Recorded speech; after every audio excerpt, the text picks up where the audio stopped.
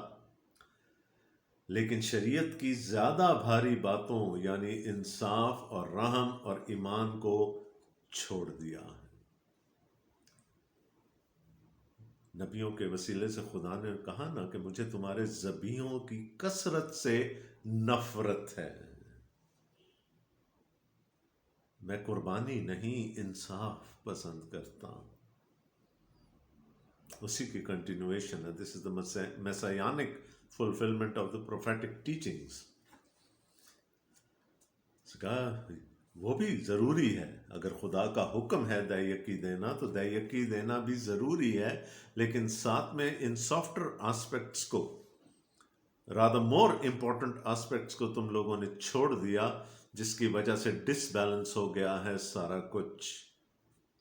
ہاں دونوں کرتے ٹھیک ہے، اگر اتنا تمہارا ایکسٹرنل اس پہ زور ہے تو وہ بھی کرتے، لیکن جس سمت میں خدا لے جانا چاہتا تھا اپنے کلام کے وسیلہ سے، اپنی شریعت کے وسیلہ سے، اس طرف بھی جاتے.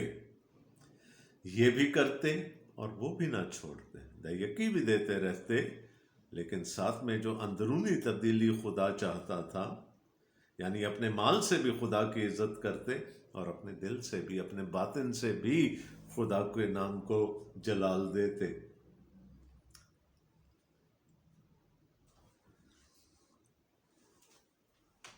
اب یہ جو آگے خداوند یسوع مسیح کہہ رہے ہیں نا، there is a satire in there، طنز کر رہے ہیں نا خداوند یسوع مسیح، آئے اندھے راہ بتانے والوں. یہ پہلے بھی ذکر ہو چکا، پچھلے ہفتے ہم نے دیکھا تھا. خداوند یسوع مسیح نے کہا you are blind leading the blind.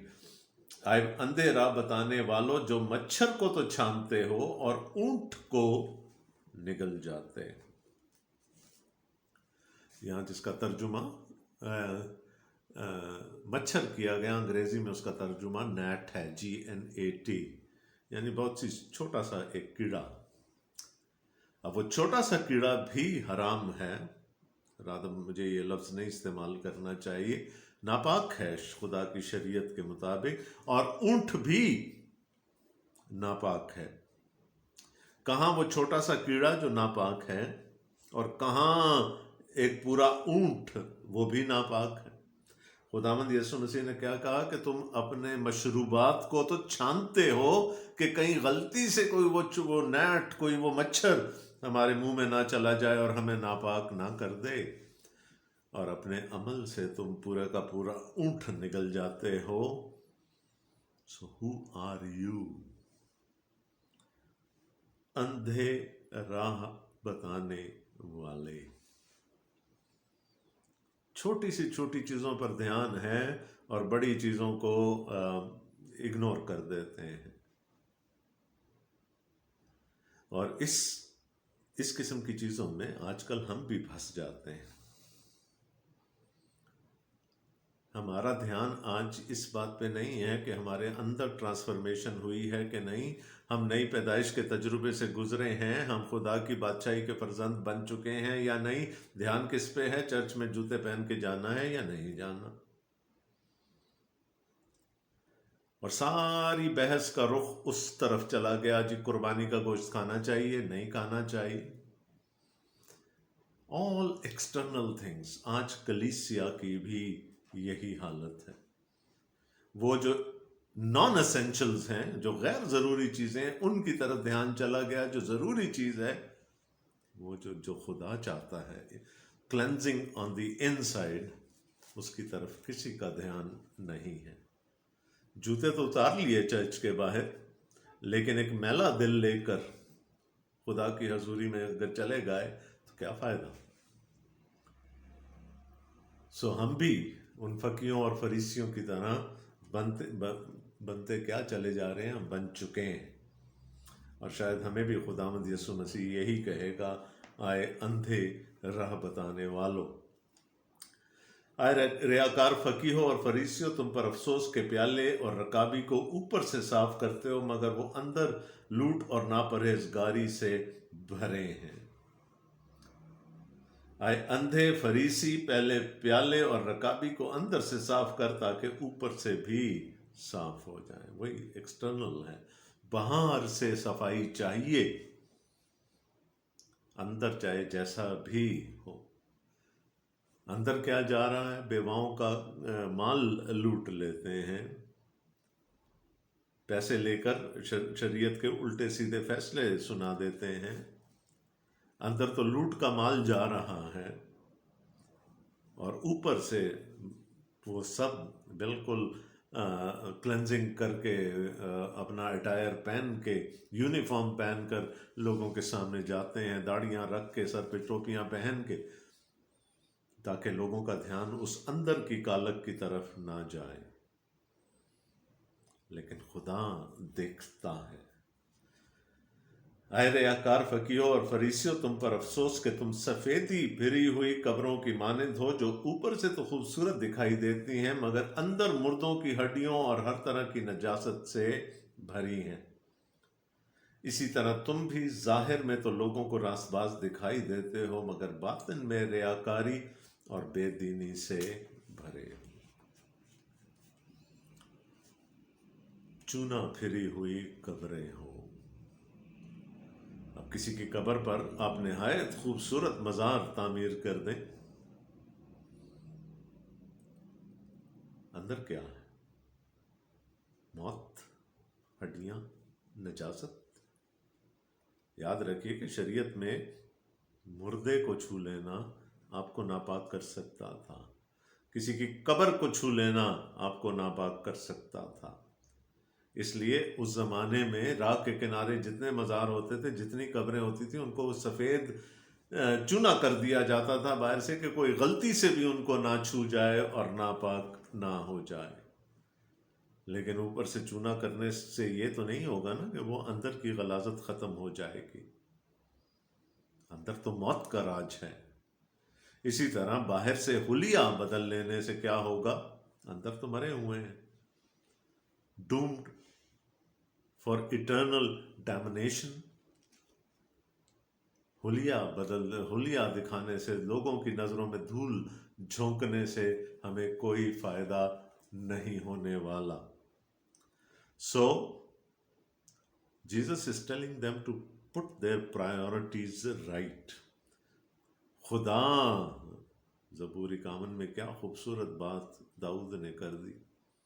شکستہ دل اور شکستہ روح خدا کی قربانی. کچھ نہیں چاہیے خدا کو اس کے علاوہ. لیکن یہ صرف مسیحیت کا حال نہیں ہے. Every religion has become so external کہ سوائے دکھاوے کے آپ کو کچھ نظر نہیں آتا. تو چونا پھری ہوئی قبروں، ہاں ہمارا یہ ضرور ایمان ہے کہ ایک دن انہی ہڈیوں میں جان پڑے گی. جب عدالت کا دن آئے گا تو ہم انہی جسموں کے ساتھ جی اٹھیں گے. We look forward to something good. لیکن اس وقت کیا ہے اس قبر کے اندر؟ نجاست ہے، غلاظت ہے. کوئی چھوئے گا ناپاک ہو جائے گا،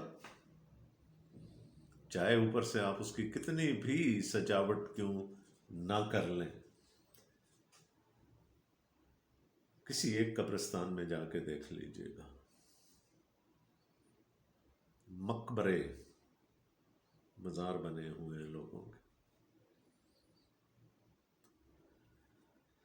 سو خداوند یسوع مسیح نے کیا کہا؟ تم بھی ظاہر میں تو لوگوں کو راست باز دکھائی دیتے ہو مگر باطن میں ریاکاری اور بے دینی سے بھرے. اندر غلاظت ہے، اوپر سے ڈریسنگ کر لی اور سمجھا کہ سب ٹھیک ہے. جیسے ہم نے لوگوں کی آنکھوں میں دھول جھونک لی، ہم خدا کی آنکھ میں بھی دھول جھونک سکتے ہیں. But it doesn't fly. ایسا ہو نہیں سکتا. اس کی نظر ہمارے باطن پہ ہے. شکستہ دل اور شکستہ روح خدا کی قربانی. وہ قربانی ہے جو خدا کو پسند ہے. انصاف چاہتا ہے خدا ہماری زندگیوں میں. خدا رحم چاہتا ہے. اپنے بھائی کو کے گریبان پر میں ہاتھ ڈالنے سے تو ہم چوکتے نہیں. اس پر انگلیاں اٹھانے سے تو ہم چکتے نہیں، اور باہر سے ہاں جی ہاتھ اوپر اٹھا اٹھا کے اونچی آواز میں دعائیں کی جاتی.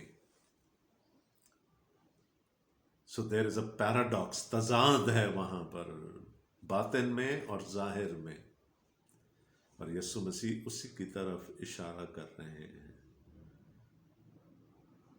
ببلیکل ریلیجن کبھی کسی زمانے میں، چاہے پرانا عہد ہو چاہے نیا عہد ہو، it was never ever external. یہ ظاہر کا مذہب ہے ہی نہیں، یہ انسان کو اندر سے تبدیل کر دینے کی بات ہے. لیکن یہودیوں نے دے مسٹک اٹ، انہوں نے کہا ٹھیک ہے شریعت کے ڈوز اینڈ ڈونٹس پر عمل کرتے چلے جاؤ، کافی ہے خدا کو راضی کرنے کے لیے یہ کافی ہے. But they was sadly mistaken. یسوع نے ڈائگنوسس بتا دی، ان کو کنڈیم بھی کر دیا، ان پر افسوس بھی کر دیا، اور ساتھ میں وجہ بھی بتا دی کہ کیوں ایسا ہوگا. 29ویں آیت دیکھیں، اے ریاکار فقیوں اور فریسیوں، تم پر افسوس کہ نبیوں کی قبریں بناتے اور راست بازوں کے مقبرے آراستہ کرتے ہو، اور کہتے ہو کہ اگر ہم اپنے باپ دادا کے زمانہ میں ہوتے تو نبیوں کے خون میں ان کے شریک نہ ہوتے. اس طرح تم اپنی نسبت گواہی دیتے ہو کہ تم نبیوں کے قاتلوں کے فرزند ہو.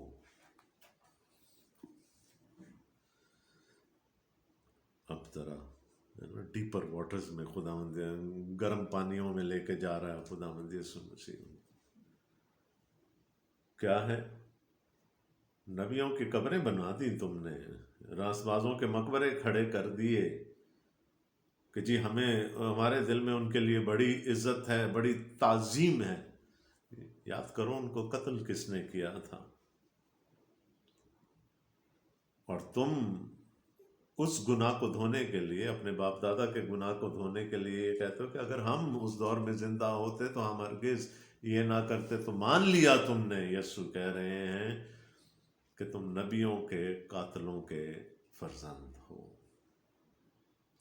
You have nothing to do with godly things. اس طرح تم اپنی نسبت گواہی دیتے ہو کہ تم نبیوں کے قاتلوں کے فرزند ہو، غرض اپنے باپ دادا کا پیمانہ بھر دو.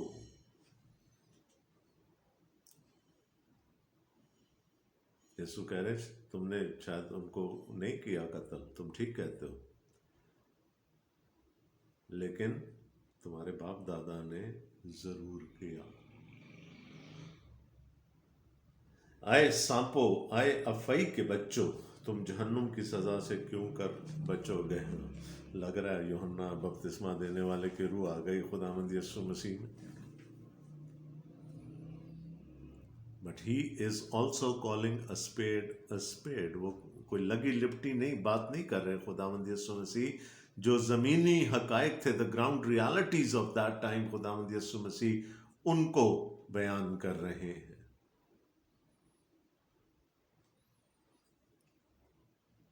اور کیا کہا؟ سانپو. سانپ سے آپ محبت بھی کریں گے تو آپ کو ڈس جائے گا. آئے افعی کے بچوں، کیسے بچ پاؤ گے تم عدالت سے، خدا کی عدالت سے کیسے بچو گے جبکہ پورا آوے کا آوا بگڑ چکا ہے. تم نے اس خدا کے کلام کو بالکل انسائڈ آؤٹ بدل کے رکھ دیا ہے. اس لیے دیکھو میں نبیوں اور داناؤں اور فقیہوں کو تمہارے پاس بھیجتا ہوں، ان میں سے تم بعض کو قتل اور مسلوب کرو گے اور بعض کو اپنے عبادت خانوں میں کوڑے مارو گے اور شہر بشہر ستاتے پھرو گے. جیسس از کوٹنگ، تاکہ سب راست بازوں کا خون جو زمین پر بہایا گیا تم پر آئے، چاہے تمہارے باپ دادا نے ہی کیا ہو، تم ان کے گناہ میں شریک ہو. اور وہ کیا کرنے جا رہے تھے؟ وہ یسوع کو، مسیح کو، خدا کے بیٹے کو قتل کرنے کے منصوبے باندھ رہے تھے، اور یسوع نے بتا دیا کہ اگر یہ کرو گے تو وہ سارے خون جو مذہب کے نام پر پہلے سے ہوتے آئے ہیں وہ سب کے سب تمہارے سر پر آ پڑیں گے. یعنی تمہاری سزا اس قدر گمبھیر ہوگی کہ اس میں سے بچ نکلنا تمہارے لیے مشکل ہوگا. اور پھر جو مثال خداوند یسوع مسیح دے رہے ہیں، راست باز حابل کے خون سے لے کر برکیہ کے بیٹے زکریہ کے خون تک، جسے تم نے مقدس اور قربان گاہ کے درمیان قتل کیا.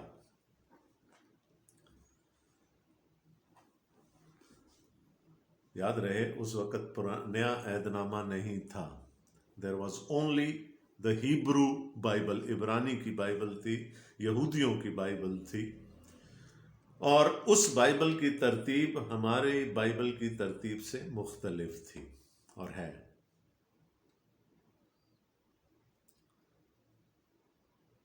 پہلی کتاب پیدائش، اور آخری کتاب دوسرا تواریخ، تواریخ کی دوسری کتاب سیکنڈ کرونیکلز. بلکہ یہودی بائبل میں پہلا اور دوسرے تواریخ نہیں ہے، پہلا اور دوسرا سلاطین نہیں ہے، وہ ایک ہی کتابیں ہیں. تو یہودی بائبل پیدائش سے شروع ہوتی ہے اور دوسری تواریخ پر آ کر، یعنی ان کے لیے تواریخ کی کتاب پر آ کر ختم ہو جاتی ہے. پیدائش کی کتاب میں پہلا قتل کس کو کیا گیا؟ یسوع کہہ رہے راست باز حابل کو. اس کا کوئی قصور نہیں تھا، اس کی قربانی تو خدا نے قبول کر لی تھی، اس کو قتل کیا گیا. اور دوسرے تواریخ کے میں ہم پڑھتے ہیں ذکر زکریا بن برکیہ کا. یہ وہ زکریا نہیں ہے جو نبی تھا، جس کا ذکر ہم انبیاء اصغر میں پڑھتے ہیں. یہ وہ زکریا نہیں ہے جس نے مسیح کے بارے میں بہت ساری پیشگوئیاں کی تھیں. وہ زکریا نہیں، یہ زکریا بن برکیہ ہے، جس کو کہ تواریخ کی دوسری کتاب میں قتل کیا گیا. اور کہاں قتل کیا گیا؟ مقدس اور مذبح کے درمیان، سینکچوری میں قتل کیا گیا، خدا کی ہیکل میں گھس کر قتل کیا گیا، پاک مکان میں قتل کیا گیا. تو وہ پہلا خون، اور اس کے بعد کتنے خون ہوتے رہے. اور بائبل مقدس کے مطابق، ہیبرو بائبل کے مطابق، وہ آخری خون زکریا بن برکیہ کا، خداوند یسوع مسیح نے کہا وہ سب کا سب تمہارے سر پر آنے والا ہے.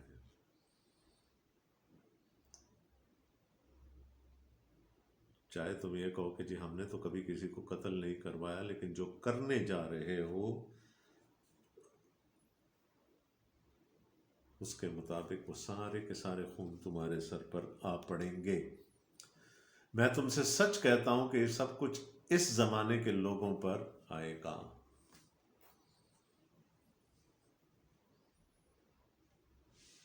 یعنی وہ جو ماضی میں سب کچھ ہو چکا، اس کا ہائیسٹ پوائنٹ کیا ہے، اس کی زینت کیا ہے؟ یسوع کا قتل، خدا کے بیٹے کا قتل. وہ تمثیل خداوند یسوع مسیح نے سنائی تھی نا پاکستان کے مالک کی، کہ پہلے وہ نوکروں کو بھیجتا رہا، ان میں سے کسی کو قتل کر دیا گیا، کسی کو مار ڈالا گیا، کسی کو کی بےزتی کی گئی، وہ سب کچھ ہوتا رہا، نبی آتے رہے. پھر اس نے سوچا میں اپنے بیٹے کو بھیجوں، وہ وارث ہے، اس کی تو قدر کریں گے. لیکن انہوں نے اس کی بھی قدر نہ کی، بلکہ سوچا کہ اگر اس کو قتل کر دیں گے تو یہ جائیداد ہماری ہو جائے گی، وہ وارث ہے. تو یسوع نے کہا کہ جو کام تم کرنے جا رہے ہو اسے سارے گناہ بھی تمہارے سر آ جائیں گے. Because this is going to be the final nail in the coffin.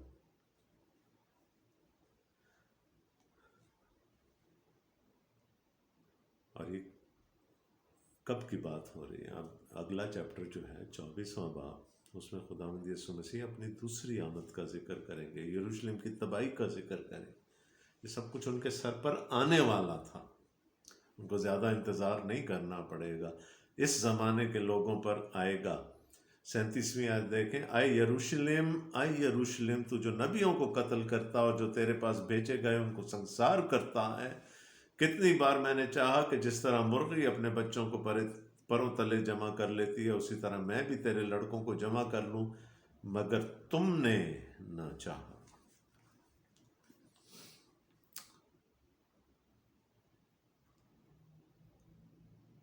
Jesus' love for Jerusalem, the city of God, the city of David. اس نے کہا اگرچہ کہ یروشلم نے نبیوں کو قتل کیا، سنسار کیا نبیوں کو، تو بھی God loves that city۔ اور یسوع کہتے ہیں میں نے کتنی بار چاہا کہ ایک مرغی کی طرح تمہیں اپنے پروں میں جو اپنے بچوں کو اپنے پروں میں سمیٹ لیتی ہے، میں اس طرح تمہیں اس ڈوم سے، اس ججمنٹ سے بچا لوں۔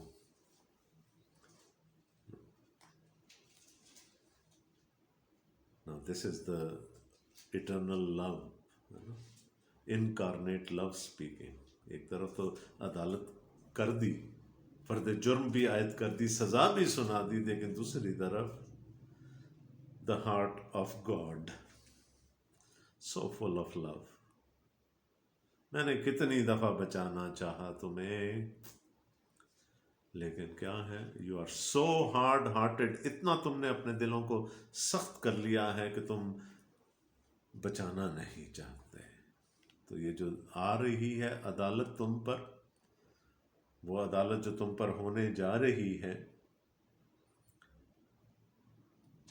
صرف وہ عدالت نہیں ہوگی آخری وقت میں، you are going to face it very soon۔ لیکن میں نے بچانا چاہا، I interceded on your behalf، لیکن چونکہ تم خود نہیں چاہتے، اس لیے تمہیں کوئی نہیں بچا سکتا۔ You have the free will۔ تم اپنے آپ کو بچا سکتے تھے، لیکن تم نے نہ چاہا۔ Now ڈسٹرکشن، ڈوم تمہارے دروازے پر پھٹک پر کھڑی کھٹکھٹا رہی ہے۔ دیکھو تمہارا گھر تمہارے لیے ویران چھوڑا جاتا ہے۔ کیا ہوا تھا؟ یسوع مسیح کی موت اور جی اٹھنے کے 40 سال کے بعد یروشلم جلا دیا گیا، تباہ کر دیا گیا،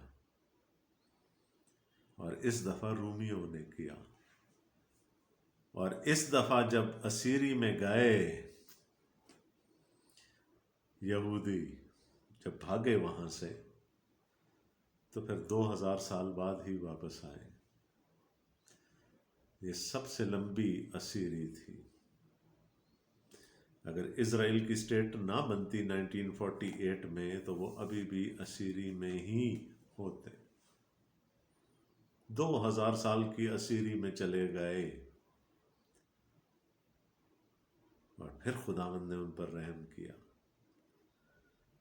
یہ اگلے باب میں ہم یہ چیزیں تفصیل کے ساتھ پڑھیں گے، کیونکہ میں تم سے کہتا ہوں کہ اب سے مجھے پھر ہرگز نہ دیکھو گے، جب تک نہ کہو گے کہ مبارک ہے وہ جو خداوند کے نام سے آتا ہے۔ Jesus is quoting again Psalm 118۔ یہی کہہ کر تو خداوند یسوع مسیح کو یروشلم میں ویلکم کیا گیا تھا۔ بچے گاتے گاتے ہیکل میں چلے آئے تھے، اور لیڈرشپ نے کیا کہا، ان کو روک۔